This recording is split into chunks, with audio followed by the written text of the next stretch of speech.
A famous roller coaster is closing, and it has been officially announced when it will finally shut its doors. Oh, and that date is coming fast and furiously. A brand new insane swing launch coaster is testing alongside one of Europe's best theme parks, bringing VR to a roller coaster. I thought we got past that. And amongst new ride openings, new ride construction, and rumours that have finally become true, this water slide has been conceptualised. What does it even do? As you can tell, it has been one busy week because all that and even more has happened this past week in theme parks.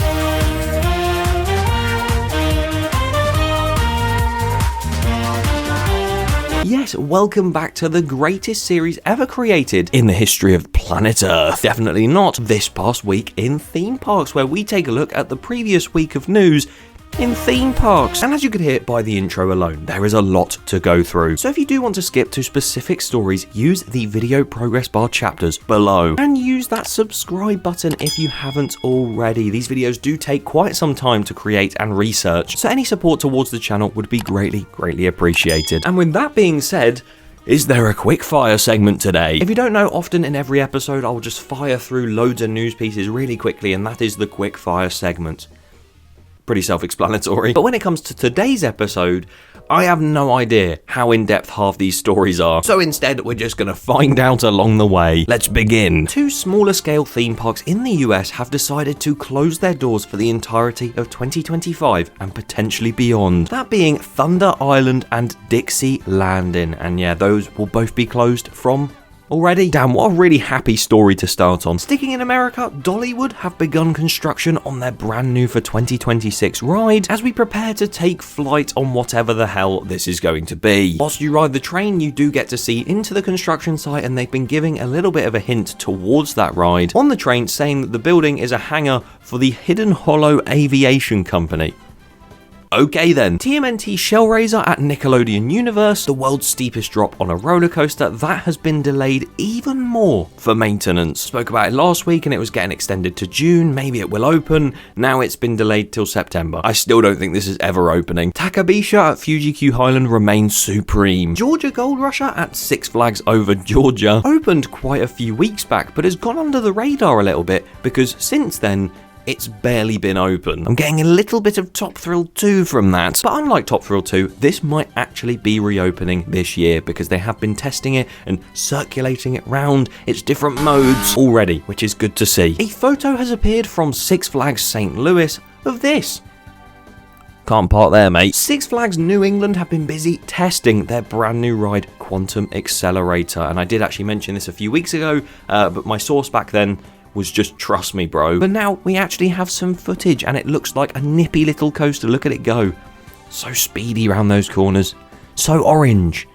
So quantum accelerating. No, that looks like an enjoyable ride and I really cannot wait to probably never ride it one day. But who knows, maybe I will. Wrath of Rakshasa at Six Flags Great America has now finally opened. It had its previews last week and there was a lot of footage on ride of it shaking about just slightly, but the general public have been able to ride it now and people are very much enjoying it, saying that it's a really good dive coaster, it's actually not as rough as it appears, and that people should go and try it out. So maybe that's another one that I'll probably never ride. Does look like a very big dive coaster, but not as big as the one going to Six Flags Over Texas. Set to be a GIGA dive coaster, track has started being delivered to the park, and it appears that we won't be long from that actually going up because they're literally moving it towards the site rather than just in a car park, with one of the images of the track being here. There you go.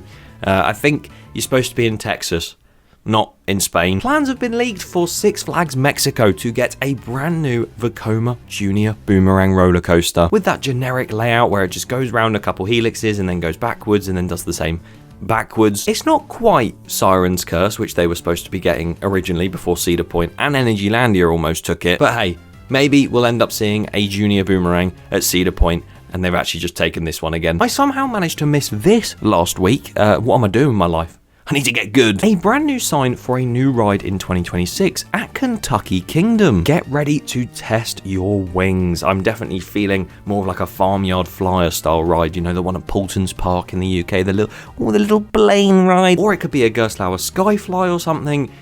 I got no clue at the minute, as I also don't know what the hell this thing is right here. I mean, at first I thought that was the floor disappearing beneath you when you go around this slide, but I don't think that would end very well. So that sort of widens out and then flips you through like a 180 degrees spin. Not that way, that way. Going from one side to the other, and yeah, I just thought I had to mention this because it looks so confusing. Never thought we'd see a water slide doing a barrel roll, but here we are. Coming over to Europe and the UK now. We are back. Hang on, I haven't even travelled yet. We're here now, where there's been some interesting developments taking place, and we'll start here in the UK at Alton Towers, because not only has Spinball Whizzer, their marathon spinning coaster, had cranes outside of it for a few days, which whatever it was appears to now be sorted because it's back open, not only did Postman Pat's Parcel post close forever in the past week too. An absolute saint of a ride. I absolutely loved it. I never did it. A key attraction that was part of the resort. CBeebies Land will never be the same. But on top of them two, they also released this piece of merch. A t-shirt that looks like it should be in the paint selection page of a DIY book. To be fair, I've been thinking about repainting this room.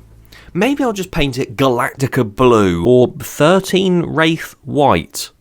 Because that makes sense. I mean, it's a cool concept. I mean, if it was on a print or something, I think that'd be even cooler. But just seeing that on the front of a t-shirt, on the front page of the Towers merch store, it did make me laugh, I can't lie. Merlin make peak merchandise. And Dreamland Margate are making peak decisions. Because they have recently acquired a brand new Revachon log flume, which is really nice to see. I mean, the owner was literally saying that this is a dying breed of ride. They're really glad to have it. And it does make me think, because that style log flume was recently at Paulton's Park, and that was then announced to have been removed and moved to another location in the UK. Is this the Raging River ride at Paulton's Park just recycled? Probably. I mean, it doesn't really make a difference whether it is or isn't, but it's quite cool to see that ride live on elsewhere. We're still waiting to see what happens with Magma when that closes later in the year as well. Over in Europe, Plopsaland Panne seems to now be renaming to fit the other Plopsa parks to Plopsaland Belgium. Over in Portugal now, that Mack roller coaster I've been talking about for some time, the swing launch one that's yellow and black and it has this very strange layout, recently had its track completed and it goes up like a top hat and it has loads of different barrel rolls and dive loops and everything. That has now begun testing, and as you can see, it's running quite slow at the minute, but I would assume that might just be the pace of the ride, because the amount of hang time you're going to get on those 3 barrel rolls is going to be immense. I really enjoy seeing Mack rides innovating and doing something like this that they haven't done before. It's like a very fun, compact coaster. That was also a mouthful. Holiday Park are busy building their new roller coaster for 2026. 100% Wolf. Again, that's an IP, not they've decided to name it that for themselves. I still don't understand the name, but hey, there we go. Construction has been going nicely for that new Gerstlauer family roller coaster, and it does look like a lot of fun. And the next 2 stories, you can make up your mind of which is more ridiculous. Because in Spain, at Portaventura World, they have decided to put virtual reality or some sort of virtual glasses or something on their Arrow mine train El Diablo. Trendalamina. This coaster, when I've been on it, is really janky, and as much as some people do love it, I don't see the point in it. And the theming around it is pretty decent already, but adding these VR glasses is going to add more theming to it, and I really don't know how to feel about that. I thought we were gone with the days of putting VR on roller coasters, but clearly we're back to square one. Or your other option for the best piece of news is the fact Madame Tussauds in London, so going back to the UK, sorry, travelling quickly, have unveiled a brand new waxwork of a Greg's sausage roll. I think I'm more likely to see that in person than use the VR on El Diablo. Back to America now. Yes, we're jetting all over the place. We've been to Europe, UK. Where next? Atlantic? The polar bears are building a new roller coaster. Because once again, Universal destinations and experiences have been giving us so much news to report on. Not only with their rumoured cruise line that might become a thing in the next few years, not only about Five Nights at Freddy's going to Halloween Horror Nights, their horror event every year, in a unique way that isn't going to be a generic maze or house, as they call them. Not only again because Isle of Curiosity, that old trademark we found, has had its logo changed from this nice sort of celestial park looking thing to this very children's park logo looking thing. I wouldn't be surprised if that's going to the kids park in Texas, but also more than just that, because Hagrid's Magical Creatures Motorbike Adventure, the longest name for a roller coaster ever in existence, after years of waiting, and I know a lot of Universal fans themselves have been wanting to see this for a while, that coaster now has Express Pass on it, so fast track, whatever you call it. And it doesn't seem like a big piece of news, but it is for the park itself. Good to see improvements for that still ongoing, and improvements will be ongoing for Epic Universe soon, because once again they have mentioned multiple plans for expansions at that park. The CEO Mark Woodbury saying the future is super bright, there's a lot of room for expansion, we're already thinking about how that plays out, new attractions coming, new intellectual properties coming, all part of our philosophy to grow our business. Subscribe to DigitalDan. What, he said that? And we can't wait for Epic Universe to expand. So yeah, they're already thinking about this park expanding, and it has just opened. That is really, really incredible to see. And I know they have these different plots in the park, but the only area I could really think of linking well is a Pokemon or Legend of Zelda area that is heavily rumoured, right next to the Donkey Kong Country section, because there's like a wall and there's very much space behind there, and I could see that linking up quite nicely. Elsewhere, there's so much room for expansion, so I'm very excited to see what happens there. What has already happened at Epic Universe though since its opening, the early entry times for the park have remained the same, but the rides within that early entry have now had the addition of both Dark Universe attractions on top of what was already there, which is a really good selection actually. And they are also selling official Epic Universe merch on Amazon. Yes, if you want to pick up some Celestial Park merch, some Epic Universe merch, How to Train Your Dragon, Dark Universe, it's all on Amazon here in the UK, wherever you are. And if you want to go one step further, you can even get some awesome looking clothing, or should I say epic, like these ones here. Look at these clothes.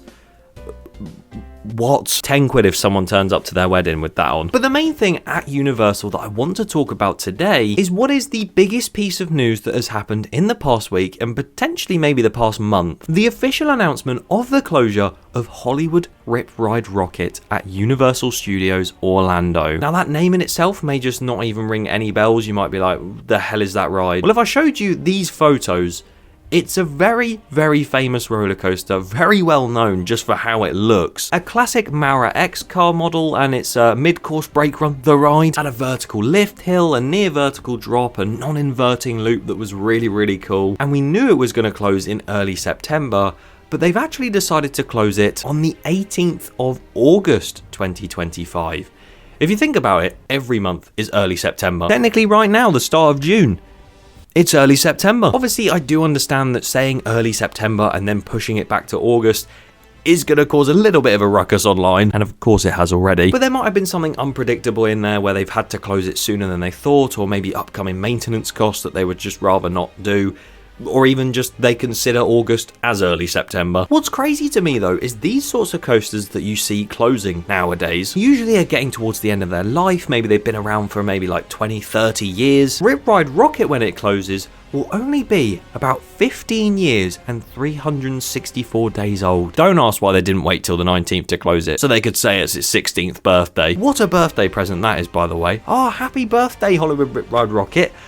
You're gone tomorrow. It's just crazy to me that this coaster isn't even 20 years old and they've decided to get rid of it. So there must be something behind the scenes that's costing them a lot, or they just don't want it anymore. So we'll have to wait and see what replaces it. Of course, there was that document that came out saying that they've got a permit with Intamin to build something there. And we've also seen people like Amusement Insider right here, shout out to you, making all of these different concepts of what could replace it. I would expect something like Fast and Furious, Hollywood Drift at Universal Studios Hollywood, but at Universal Orlando, and then you've got like the non-inverting loop that they could put in on the coaster to sort of pay homage to it. They could have launches, zero-G stalls, stuff like that, and I think it would work really well along that sort of line that Hollywood Rip Ride Rockit takes up. But yeah, another famous roller coaster gone in the past year or so. We obviously had Top Thrill Dragster that turned into Top Thrill 2, so that got the better of the few that did close. King Dakar, which just got imploded. Dodonpa, the world's fastest accelerating coaster, that's gone. And now Rip Ride Rockit, probably the least important out of all of them, but one of the most iconic. I am sad that I don't get to ride it again in September, just to have one final ride to say au revoir. But in all honesty, it's not my favourite ride in the world, so it is what it is. What do you think to that shocking piece of news that has just been announced? Although we sort of knew it was coming. Leave your thoughts in the comments below and make sure you subscribe to the channel if you haven't already. Many thanks for watching.